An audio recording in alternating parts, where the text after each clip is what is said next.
Bonjour et bienvenue à cet épisode du Whisky Brunch. Aujourd'hui, on débunk les 10 mythes les plus courants du whisky. Slamjammer!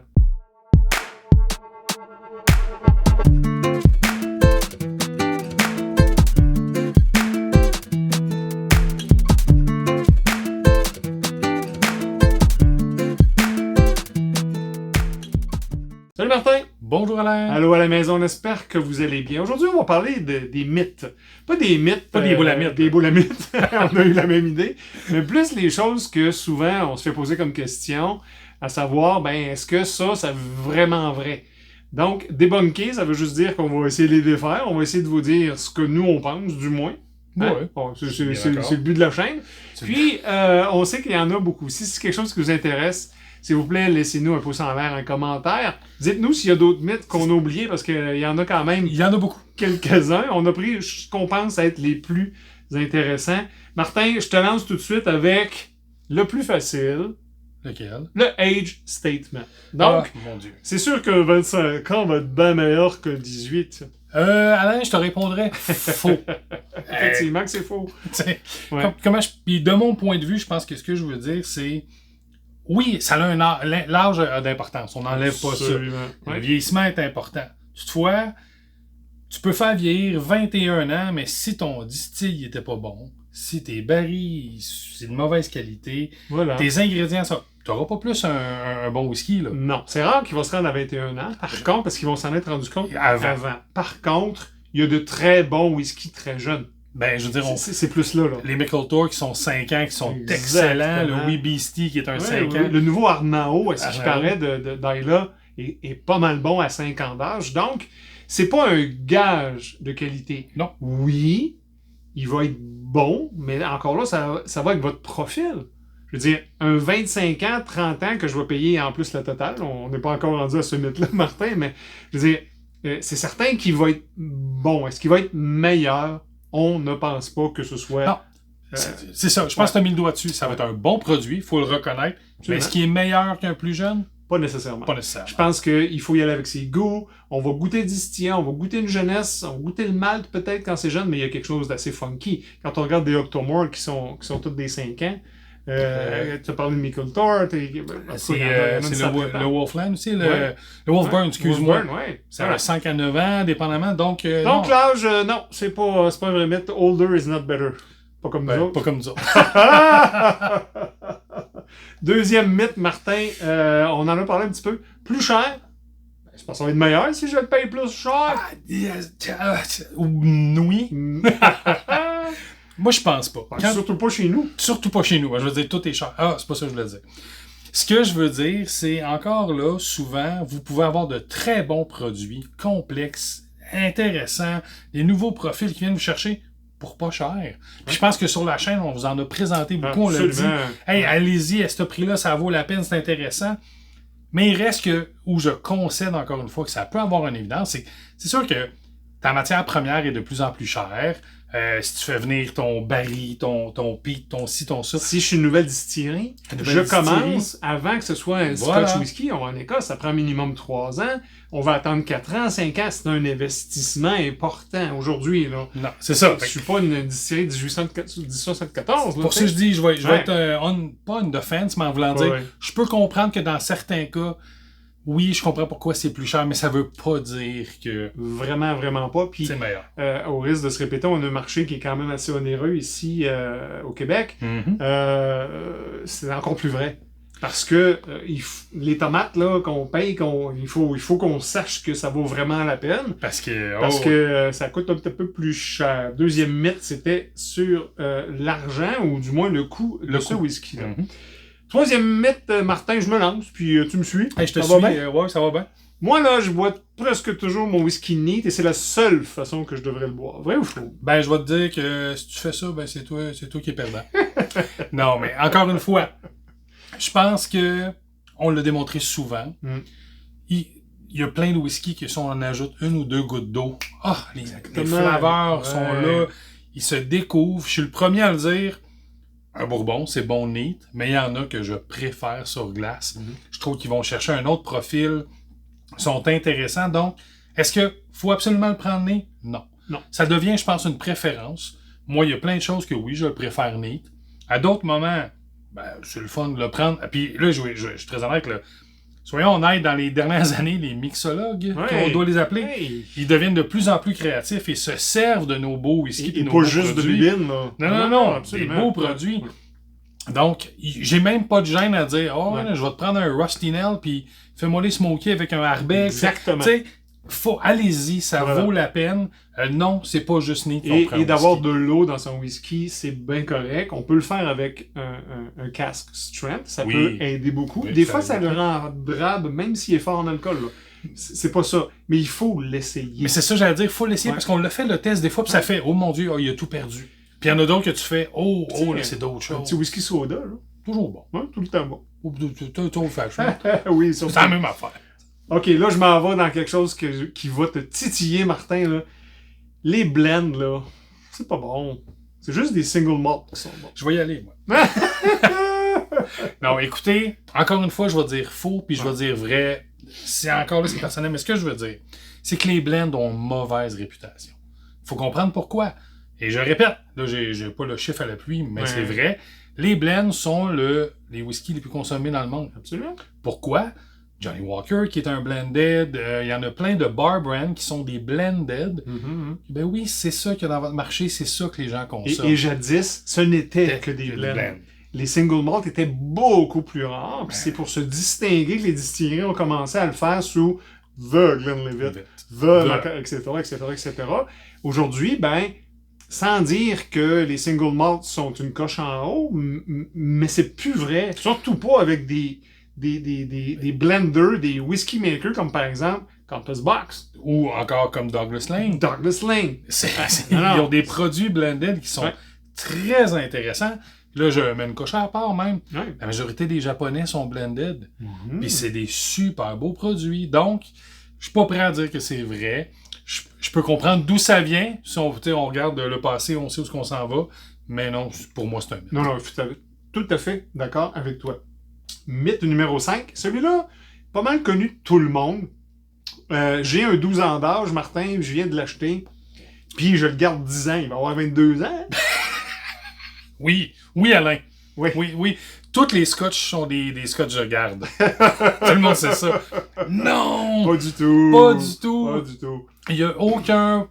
Comment je peux dire ça? Même que, je vais être honnête avec toi, moi je pense qu'il perd. Ben oui, surtout s'il est ouvert. S'il est ouvert. Ou s'il est au soleil. S'il est à chaleur. C'est sûr qu'il peut avoir une influence sur le whisky. Mais il ne vieillit plus. Une fois qu'il est sorti du baril, qu'il est rendu dans la bouteille, il ne vieillit plus. Ce n'est pas comme le vin. On peut pas faire des whisky de garde. Non. Au pire, si vous voulez la garder 10 ans pour l'offrir à quelqu'un dans telle année, mettez-les sécure, ouvrez-les pas, il n'y aura pas de problème, il va être encore puis ça super peut être bonne. une pièce de collection, ça peut être super intéressant, mais il va garder son 12 ans d'âge, même si vous l'avez depuis 50 ans. C'est juste un 12 ans. C'est juste un 12 ans. Humectez le bouchon de fois de temps en temps. Ouais, pour pas qu'il fasse ça. OK? On reste dans les propriétés du whisky, Martin. La couleur. Un whisky pâle, mais ça goûte à rien. Un whisky foncé, ça va être meilleur. Je suis d'accord avec toi, le mien il goûte vraiment à rien comparé au tien. Je sais, bien meilleur. Qu'est-ce que c'est ça, ce mythe-là? C'est tout à fait faux. Non, mais il y a des gens qui pensent ça. Oui, mais encore là, c'est pas vrai, on a d'excellents whisky qui sont très, très, très pâles. Pourquoi? Parce qu'en partant, ils sont non-colored, qui est un gros aspect. Ils ne sont pas passés nécessairement un temps dans un fini spécial comme du sherry, du Pedro, donc, ou même du vin maintenant, les wine casks de plus en plus, du rhum. Donc, non. Puis de base, un distill, soyons tous honnêtes. C'est blanc! C'est blanc! C'est de l'eau! C'est de l'eau! Donc non, la couleur plus foncée, c'est pas... La couleur va vous donner une certaine indication. And then again, t'as même pas parlé de la carbonisation du baril. Il y a tellement de facteurs. Les propriétés sont quand même très importantes. Mais c'est pas vrai que plus qu'un whisky est foncé, meilleur ou même plus vieux il sera. Mais il va être plus sucré, c'est sûr. Un Edradour Caledonia, 12 ans. Watch out, là. Ça, c'est quelque chose. Puis un Bowmore 25 sera même pas proche d'être proche de ça. Donc, c'est tout à fait un autre mythe. Là, je m'en vais un petit peu à l'extérieur des propriétés. OK. Sauf que tous les whiskies irlandais sont triple distillés. C'est connu, c'est pour ça qu'ils sont smooth. Bon, encore une fois, Alain, je vais te dire c'est faux. Mais je vais... Je vais fausseté ce soir. je vais. Expliquer pourquoi. Ouais. Dans les années 70, une fois que je pense que l'Irlande a gagné là, son indépendance, je vais dire ça comme ça, Mm-hmm. commençait à mettre des règles, il restait 2 distilleurs. Bushmill puis Middleton. Exact. Les 2 seuls, ce qu'ils faisaient, ils faisaient du triple distill. Voilà. Donc, depuis les années 70, qu'on dit, t'achètes un Irlandais, triple distillé. Mais c'est plate, si vous allez chercher un Teeling, vous allez chercher un Waterford, c'est du double distillation. Et il y a une raison aussi à propos, à cause de la taxe. Hein? Je sais pas si tu Oui, savais. oui, non. Parce qu'il y avait du malted barley, puis il y avait une taxe dessus. Fait qu'ils ont dit, on va prendre de l'orge, qui est pas malté. Sauf que c'est pas nécessairement le même goût au bout de la run. Là. Fait qu'il devait être triple distillé. Afin d'arriver à peu près à plus smooth. Mais oui, effectivement, il y en a qui disent, oh, ça goûte comme la vodka, parce qu'une vodka, c'est triple distillé. Non, mais c'est pas vrai. Mais c'est pas vrai. Non. Fait qu'un autre affaire qu'on vient de péter. Pas pire, on est hâte à soir. Hey, Là, je m'en vais. Dernière chose au niveau des propriétés comme tel du whisky. Les régions, qu'est-ce que ça donne? Oh là, tu me passes un mauvais sujet, toi. Hein? Watch out, hein? Ben écoutez, là j'enlève mes lunettes. Là, il est sérieux. Non, mais je suis un fervent de dire que je comprends que les régions aujourd'hui ne veulent rien dire, dans le sens que tu peux retrouver un peated. Ne veulent plus nécessairement dire la même chose. Ça veut pas rien dire. Mais pour moi, ça veut pas rien dire parce que oui, c'est un bon indice d'un profil. Parce que oui, malheureusement, soyons tous honnêtes, certaines distilleries ont tous les mêmes profils dans les mêmes régions. Exact. C'est comme ça qu'on les distingue. Puis je vais être encore plus méchant, Alain. Non, t'es pas méchant. Non, les régions, ça a plus d'importance. Fait que c'est correct qu'on s'en dit que les îles, c'est une région. Non, hey, ça, 2009, c'est pas une région, ça c'est... Donc, l'argument tient pas la route si on n'est pas prêt à reconnaître tout ça. Écoute, les régions, ils servent, c'est là pour un indicateur de profit. C'est pas automatique, par contre. Si on va sur Isla, il y a 9 distilleries, une 10e, qu'importe. Il y en a une qui est pas peated, puis il y a un whisky. Fine. Mais on peut nécessairement, quelqu'un qui va regarder un whisky d'Isla, c'est tout à fait possible qu'il soit peated. Je sais que Brooklady l'est pas. Je sais que Bunnahabhain l'est pas. Mettons, là, on part en général 80-20, une règle, je pense que ça va le faire. Par contre, quand j'arrive avec 58 distilleries dans le Speyside, là, ça se peut qu'ils se ressemblent pas, là. Ben là, ça se peut. Là, ma reine 80-20 est un peu bancale. Mais je pense que les régions, c'est une très bonne façon de se découvrir des profils. Et c'est là que c'est important. Pour avoir fait l'expérience de Edinburgh Experience là-bas, je veux dire, puis c'est comme ça qu'ils nous les présentent. Oui, c'est marketing et marketing. Par contre, quand on le fait, on regarde, puis on est capable de retrouver des flavors. Mais de plus en plus, comme la mondialisation, les whiskies aussi s'en viennent de plus en plus. Oui, je sais, mais en même temps, t'es capable de dire, ben oui, je prends le même exemple de Dima qu'on disait, les Irlandais sont tous triple distillés. Ben oui, ils ont un profil en raison de... Voilà. Les whiskies de Speyside vont avoir un profil, parce que oui, ils prennent à peu près toute l'eau à la même place. Ceux d'Isla, à l'exception, je comprends, Brooklady, puis... puis que les mâles peuvent venir d'ailleurs, les levures d'une autre place aussi. Mais le profil qu'on retrouve dans la région, et pas pire pantoute. Ouais. Les 2 derniers, Martin, sont un peu basés sur... complètement fou. OK, là, on tombe dans le champ gauche. Là, oui, t'aimes ça, le champ gauche. Whisky, là, c'est juste pour les hommes. On voit partout les Mad Men, là, tu sais, les hommes. Moi, mon whisky, c'est vrai, ça? Non.